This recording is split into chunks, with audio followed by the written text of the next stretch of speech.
Hey everyone, it's Tiny Tom Logan back with another video for you, and today we're going to be taking a look at the Corsair iCue 5000X and the 5000 Airflow. Now the 5000X is going to come in at £169 and the Airflow is going to come in at £139. There is also a slightly lower model which is a bit cheaper called the 5000D. But I haven't got that one. I only got sent these two, so these are the two that I'm going to be taking a look at for you today.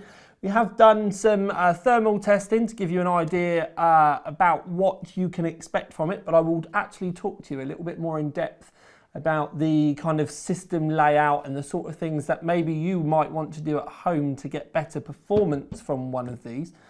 Show you some different things inside, talk about performance, and then go over this all new case from Corsair.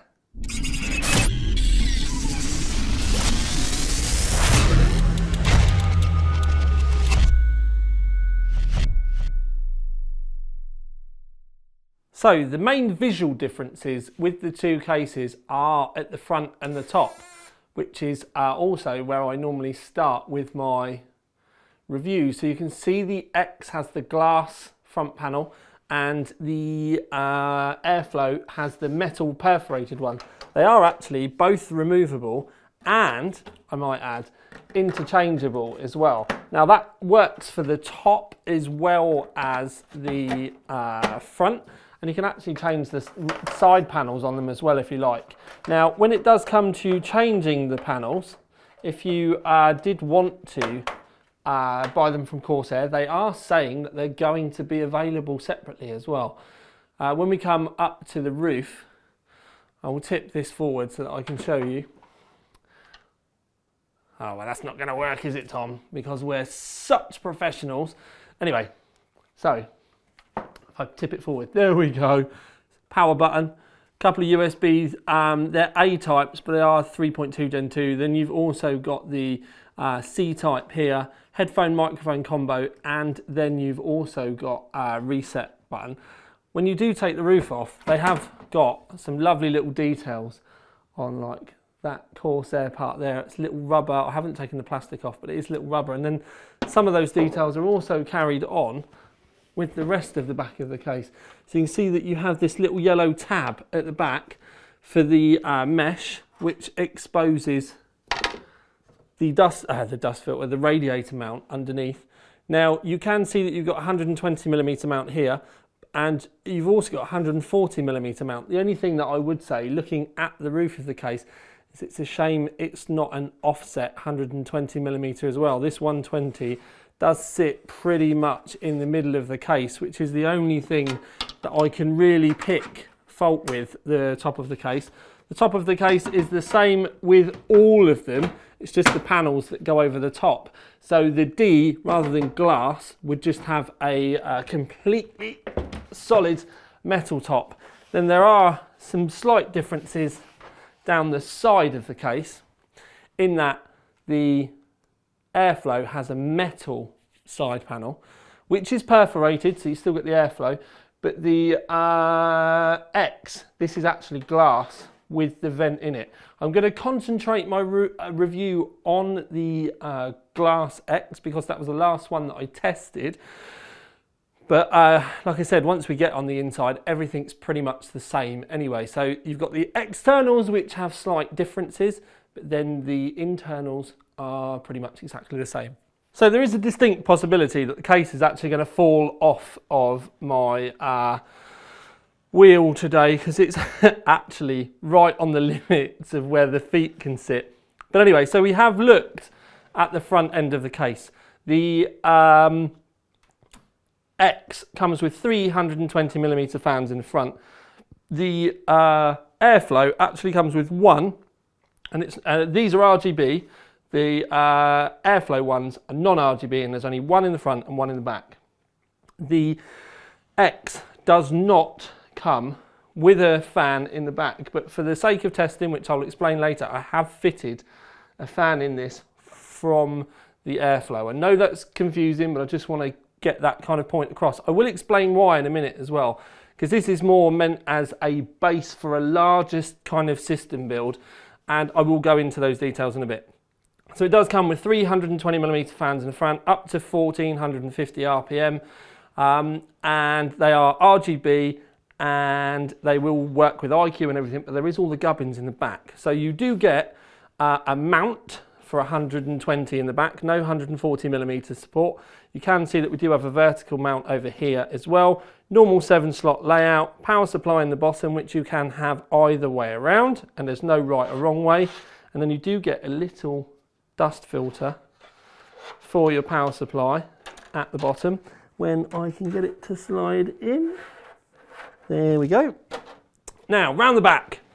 So, this is a full glass window, but uniquely, it actually has a cutout on it for airflow. Now, this is a first for Corsair, because that does mean you can have a side mount. Now, please keep in mind the height here for the 320mm mounts, which I will talk to you more about in a moment. So you can have this, but you don't have to. You've got the side filter, but you can. It has got a cover on the inside, which is kind of nice. Now, this door is there to hide your cables, but it is removable as well, should you want to do an incredibly tidy job of fitting everything. Now, I'm walking around, I'm trying to find what I've done with the boxes, because in all honesty, people, it does come pre-fitted with 1, 2, 3 Velcro ties, but I was incredibly surprised to see how many extra ones were in the box. Now, I could have had this all pre-prepared, but with all due respect, I just wanted to talk to you about it. Look, 1, 2, 3, 4, 5, 6, 7, 8, 9, 10, there's 12 extra Velcro ties. Now, these aren't the normal boring Velcro ties that are a pain in the bum. They're actually pretty decent ones. So you can kind of slide them around, and these ones around here are lovely. You can get them all nice and tight and everything as well. I was actually really impressed with these, because it made life really easy. Before these Velcro ties, I couldn't actually get the door to shut and go onto the magnets at all, because I have just thrown cables in.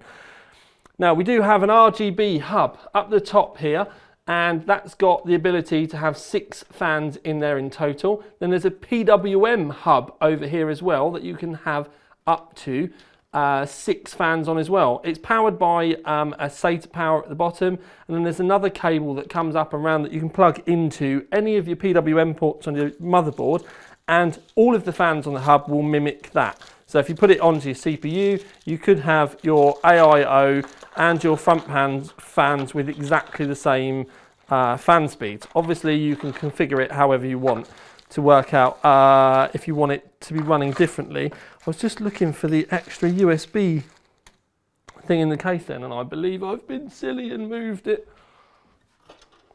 Anyway, there is a 90-degree USB 3 adapter that comes in the box. I can't remember where I put it. Anyway, I'm just going to move these out of the way. Super professional as always, Logan. Right. So also in the back, there is this little rubber grommet, which has a little rubber bit on the outside, and that's so the door doesn't just slam shut, and it actually gives it a nice feel when you do know it's gone home. So that's a really nice touch. You can also see around the outside of this extra mounting here, it is removable, but there are also cable tidies around the outside as well, which is a really nice touch. 3 2.5-inch drive mounts. Up in this top right-hand corner, there's more grippy mounts over here for you to put your Velcro on.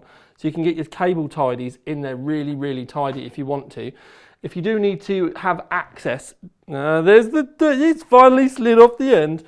If you do need to have access to the back of your motherboard, this has a thumb screw. You can remove it. This can also fit hard drives on it as well. So it's multi-use. These grippy tabs around the outside as well are removable. They're screwed on, you can pull those off. The only thing that I will say from this point of view is at the top of the case with these open sections, it would have been nice to have seen grommets, just to have finished it off, to have made it nice and tidy. Now, there is something I do want to show you, and it's a bit difficult for me to be able to get in there with the camera, but the screws for this front section are thumb screws, and they're hidden just in the back there.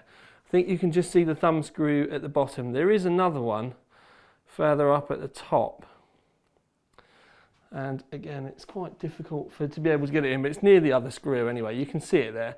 But what this does mean is it makes it quite difficult without a really short screwdriver to be able to get a screwdriver in there, because all of mine are actually quite long. Now you need to take 2 screws out of the front here, then take the front panel off to be able to get the cover off on the inside.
So, with those 4 screws off, you can see there were 2 thumb screws. These are the ones I was having a bit of difficulty with. You could have taken the side panel off. I was just doing it the silly, difficult way. And then there are a screw at the top and the bottom.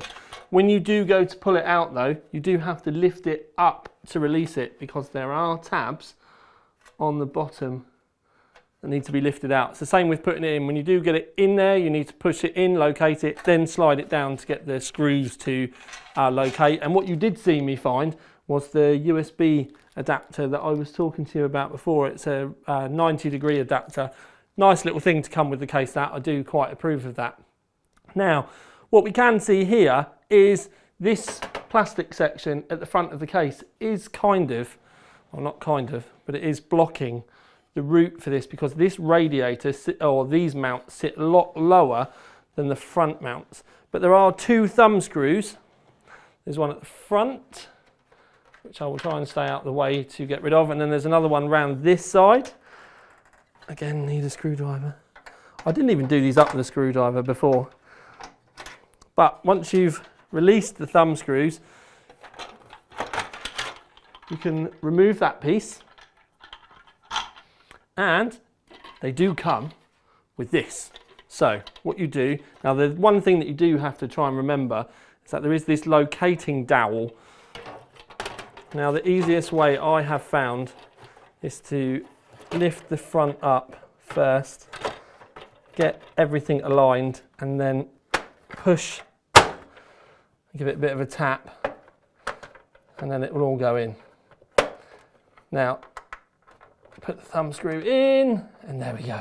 So that then opens you up to being able to have a side entry, if you like. Now I do have here, and we have done this on the website, this is the new H150i Capalex White. Now they've just released this. It's basically the same as the old one, but just white. We've done a write-up on the website. They've got a 360mm version, and they've also got a 240mm version, should you want to use it. But we were to plonk this over here, slide in. I've got cables hanging out all over the place. This is like the most raw video in the world. There we go. Now the reason why I wanted to show you this is the radiator and the AIO do sit much lower, and what this would allow you to do if you wanted to is you would be able to get another slim radiator and fans in the top if you wanted. So you could have a slim radiator and fans in the front, and then if you wanted to you could have a slim radiator and fans in the roof. Now this is an incredibly raw way of showing you, but it does just about screw in. Now you will have to be fairly tight to be able to do it, but it does just about go. The other thing that you can do if you wanted to would be have the end tanks facing at the bottom, because some radiators will have larger sections at the top. Now for a water-cooled radiator, that's fine, although the air will collect at the other end. If you were to do that with a normal water cooling radiator, some of them have bleed nipples at the top, so that could also be a really good place to put a fill port or something as well, because then the air will be able to go around. I do know that a lot of you don't like having the pump for your CPU that way round though, so that's completely fine. But you can get it in there. So slim, it's going to depend. With an AIO, you'd be able to do it, but if you have an AIO here, you're not likely to have an AIO in the roof, unless you're running a GPU, and then you're not likely to have a full 360 anyway, so it's not going to matter. So they are your options. You could have, if you think about it, a really big fat front radiator, but it's going to block this front section, so that's something else to consider. I personally think that if I was going to go down this route, then I probably would have a normal front radiator mounted here, because you could go really big and deep with it, and then you would be able to debate using some kind of slim reservoir setup mounted up the back, or even like a distribution plate or something that you could bolt in there. I actually think that this personally has the possibility of quite a lot of mod options, because it's just a single plate. You could easily cut it out and put other things in there. You could even, if you really wanted to, you could turn this into a light panel or something. There are a lot of options here that you could have fun with this. I think also personally that I'd probably end up taking this back door off as well. On the inside of the case, with everything exploded and like taken apart, one of the things I can show you is down here you do have a vent for a power supply, because you can put the power supply either way round. What you can also do is put your 2.5mm hard drive cages on this ventilated plate, because the mounts are here for them. So if you did want to make a feature of them, the options are definitely there for you. Okay, so I did talk to you about layout and stuff. So the X doesn't come with a rear fan, but it does come with all those extra fans in the front. And it's almost like a starter, big build kind of idea. They don't expect you to run it without a rear fan, or for that matter, without roof fans either. I think the idea and the notion with it is, especially where you can see at the back where you've got the control panels there that you can put the extra RGBs in, is that you're probably going to end up buying another rear fan which you can pop in, or maybe even a couple of roof fans which you can add in as well. But if you end up buying an AIO like the H150i, it's going to end up balancing the airflow. So I did do some testing with the fans on full speed with this extra rear fan, but in reality, something like this, you are going to need a couple of extra fans in the roof, probably with your AIO as well, or a water cooling radiator, something like that to help balance out the airflow. So it's something quite difficult for me to be able to test. The airflow, where it's got all those perforated, and it does only come with the two fans, it is a bit cheaper, but at the end of the day, I personally think that if you're buying that airflow case, you are going to end up with more fans in the front, and then at least an AIO or more fans in the roof, because if you're going to go with an air-cooled layout, I think you're going to want more throughput going through there. I didn't particularly see any massive difference between the two. I would personally say that the aesthetic differences between the case, fans aside, is exactly that. It's just a personal preference. Do you want to see the fans or not? Do you want it to look like it's you've got that perforated front? Would you prefer glass? I personally would prefer the glass. I could probably do many things with it. You can add like frosted stickers to the front, turn the glass into like a whole design piece with the case, maybe even like multiple pinstripes. I've done that before. There's loads that you could do with this. The airflow, because of it, the way it's got all the hexagons and stuff like that, you're a little bit more limited. The only thing that you could do, and I know I'm turning this into a mod guide, but the mesh at the front, you could cut it out and change it. There are different colour meshes that you can buy. So if you did want to go down that route and you ended up with a white one, you could change the mesh to red if you wanted. You know, you've got a few options there. Also, you could hide LEDs behind this to point down at the white mesh, and then that would light up through the case. There are, to be honest with you, I could have made about 10 different cases of these cases, 10 different versions of these cases with loads of lights and all that sort of stuff. I just didn't have time. But there are a lot of things that you could do to build in this and actually make it your own. And I personally, that's what I love about the PC industry, is that you can customize everything. You don't just have to chuck hardware in a case from the shelf. You can spend a little bit of time at weekends playing around with it. And I think for 2020, that is going to 2020. Let's not say that number. This year, I'm going to spend probably a bit more time trying to do that stuff as and when I can. Anyway, the 5000 series. I actually feel that Corsair have come a long way. The 4000 series was definitely a hint where things were going. This does kind of feel like they have made a warranted effort to plough themselves back. It also feels like probably the closest they've ever got to something that would beat the 750D, which many of you, including myself, do actually still rate. But this has got a lot of options with it, like that front panel that can just be unscrewed and taken out, the options with the side. It does feel like they've come a long way and they've made a lot of effort. And one of the things I will say as well is I actually expected this case to be over £200. So the fact that it comes in around 170 at the moment before all the tariffs and all that sort of stuff come in, but that's the price we're being told is 169.99 GBP. I actually think this is actually quite a good value case, especially when you think about the price those 3 fans could be. Nice big airy case, easily built in there with AIOs and some decent airflow, or an AIO with decent airflow, and just airflow options as well. I personally really like it. Now I know I'm waffling now, so I'm going to love you and leave you. I've given you enough ideas for things that you can do with lights, things that you can do with mods, things that you can do with layouts. I hope that might be helpful to some of you out there. It's quite annoying that when I get something like this and I see all these things, it does make me want to do them. But then I also know, like, how much time am I going to actually have to spend personally? But for you, those of you at home, buy some LEDs, buy some different mesh, try some different things. You know, try and make your case stand out just that little bit more from the next guy. And I think you'll really enjoy the kind of like therapeutic time that you'll get at the weekends. I know we're all in lockdown and stuff at the moment now, so at the end of the day, yes, building a PC is great, and I know a lot of you are going to be like just full bent on then playing games on your PC. But I know there are a lot of us then kind of take things a different layer and then start to modify our PCs, a bit like we modify our cars. So, I am going to love you and leave you. I don't want to waffle anymore. I've really enjoyed working with this one, and I just wish I had some more time to play around with lights and stuff. But you never know, it might happen. Anyway, this has been the tiniest one with, I'm going to give them awards. Yeah, so this one, the X Enthusiast Award, and then the Airflow, I am going to give it the Approved, which is our entry level one. So it's all right. But personally, I know that you're going to need to throw fans and all of that sort of stuff at it, which is going to cost. And I think this is, for the glass and the extra fans, I think this is a slightly better place to start with from a personal point of view. But let me know what you guys think. Would you buy the D? Would you buy the Airflow?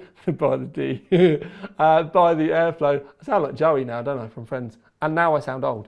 Airflow, D or X. My personal favourite is the X. But let me know what you think underneath. I'll be back with another video for you soon. This has been the tiniest one out. Ding! Love you, sis.